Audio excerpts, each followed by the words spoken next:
Start down here. Trying to stand here. Mark and I are not used to being interviewed separately. We'll take you both. It's fine. We're good. And we'll be rotating, so you guys will have something. Have you been keeping up on all the? I'm sure you have, like the TARDIS at Heathrow. Yeah, well, I got sent pictures of it by Jenna. Actually, I haven't seen it myself, but she was when she was taken off me through, she sent me photographs of it. That's really exciting. That's brilliant. And what about the Prince of Wales visiting the TARDIS? That was cool. That was cool. Yeah. Is he a Who fan? Does he really like it? He knows his stuff. Yeah, he does. Really? We've had hints before that the royal family are quite keen on Doctor Who, and indeed Sherlock. So and he was it was just so nice. That was the funny thing about that. It was just really nice. I hadn't met any of the royal family. A very nice couple came round. That's awesome. Let's Right. jump What in. can you tell us about the special? The 50th. Yeah. Nothing. Well, do you know, it's that weird thing because we haven't actually finished it. I mean, the post-production on Doctor Who is epic. It's not like most shows, you know. There's a huge amount of effects. So there's going to be a trailer later today, but we haven't yet got any of our big shots in it yet. So I think it's really good, and I think David and Matt are very special together. I think that's going to be a real treat. I mean, seeing all that footage and stuff. I mean, just what impressions do you get of the Doctor? I mean, his personality changes based on who plays him, and it's just such a rich history. And indeed in the 50th you get to see him played by John Hurt as well.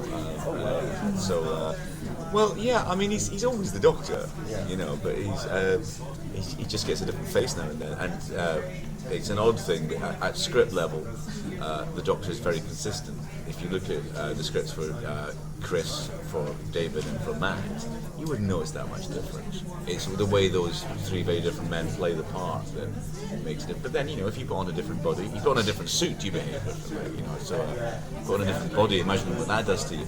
But you know, he's consistent. The Doctor, surprisingly so, I'd say. Go ahead. You go.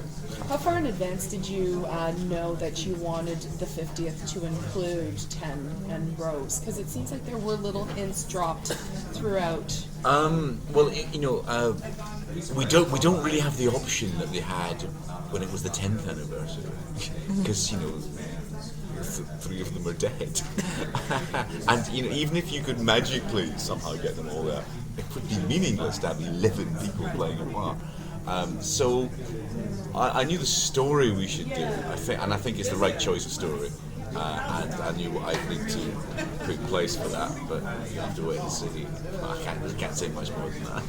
Is there, well, obviously you don't want to reveal too much, just well, is there any little tidbit of a surprise you can give us that we might see? Well, there are a number of surprises in the special, but they wouldn't be that if I gave them away at this point. I know it always sounds so mean of me, but what would you rather have?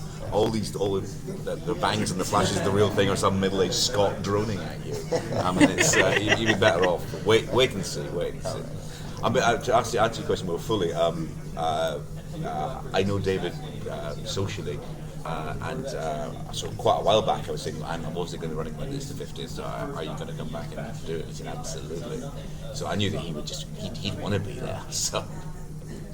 You mentioned that obviously you can't reunite all of the Doctors, but throughout the course of this past season, through special effects, you were able to incorporate some of the past Doctors. At what point did you decide that you wanted to do that, I assume, for the anniversary? Well, I mean, all these decisions, and I'm just being reticent and everything, but all these decisions are dictated by the story.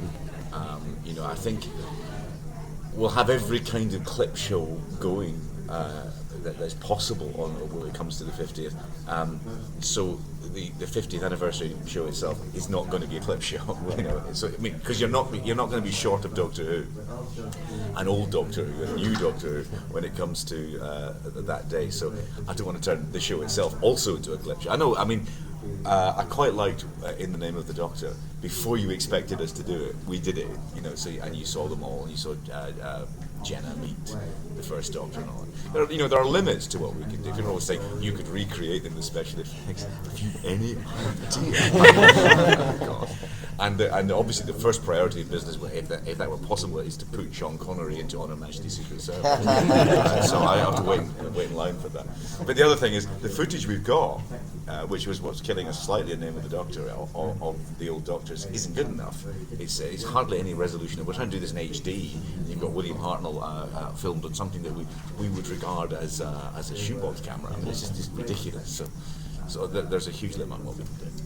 You mentioned that even every time a different doctor plays, it's still the same script. It's just the way they play it. Yeah. But knowing ahead of time, even when Tennant was leaving, and knowing now that Matt's leaving, does that alter how you write it all? I think in a quite. I mean, that's a good question. It's quite a constructive way. It makes you strip the Doctor back to what he fundamentally is, because and then you write a very. I don't want to say basic or generic. I just want to, fundamental, pure Doctor, and then let the actor start to run it. Start to take hold of it. Because I mean, at the beginning of with Matt, everyone was saying, but these scripts are just David scripts, and they kind of were. But I felt quite clear, and we'll do the same with the next Doctor. Is that actor has to come in and sort it out for themselves, and then we'll slowly follow them. And if you imagine being the Doctor, what a ridiculous idea, that he's 1 minute he's David Tennant, the next he's Matt Smith. He's not everything is going to rearrange immediately. So at the first few stories, Matt is quite David-y, and then slowly, by the end of that series, he's become completely different. That, I think, is the honest way to write it, and the only way that you can do what you need to do with Doctor Who is make it the star vehicle for that actor. So it's David Tennant's star vehicle, and then it stops being that, it becomes Matt Smith's star vehicle, and it will become the next Doctor's star vehicle, so like that. But the Doctor himself, when I was doing the first year of Matt, I remember I got hold of the script book for Tom Baker's first season. It's very good, very, very good script for that season. And I was reading them and thinking, we could just give this to Matt. It's the same. It's not any different. So that's the genius of Robert Holmes, of course. So we get the 50th anniversary special, and right after that, we're going to have the Christmas special, not shortly afterwards. How far along are you on getting that all planned out? And Page 22. Okay.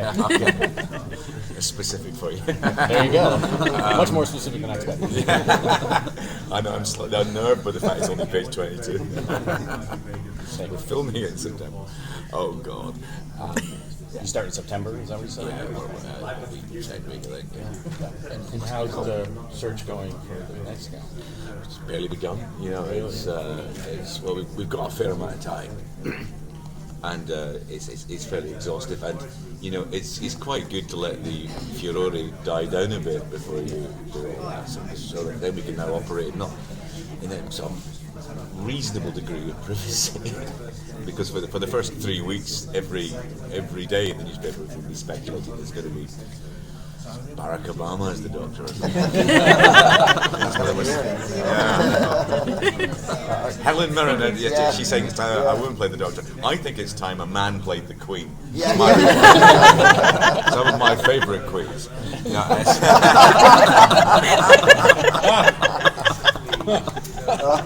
Do you have a wish list of who you'd like? No, I think you have to see.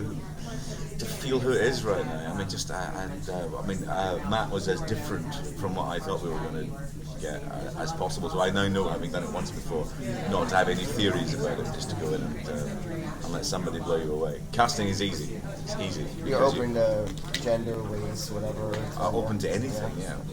But it has to be properly open. So I don't have an agenda in any direction at all. It's just whoever is going to be great. I'll send my real You mentioned William Hartnell. Was it difficult to cast that role?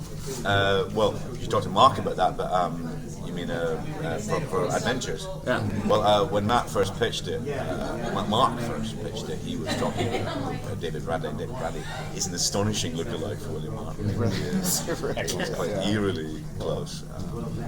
So I can't imagine it. I mean, and you sort of have to be quite close, or it won't. Amazing. Speak to Mark. He'll give you the proper story in that. Looks like you cast well for Sherlock too, because those boys are doing pretty good. Yes, yes. Well, I said, casting is genuinely easy. You just have to sit in a room with people, and it's not hard to spot that people like Benedict and that can act. Yeah. It's an embarrassment of riches though, with like finding good talent. And Jenna Louise came in and killed it. It was amazing. Yeah, no, she's a proper star. Yeah. But I always do kind of think, what is difficult about this? You sit in a room with lots and lots of different performers and eventually notice that one of them is brilliant. You think, well, how difficult is that? Be patient, that's all. Okay, all right. Thank you.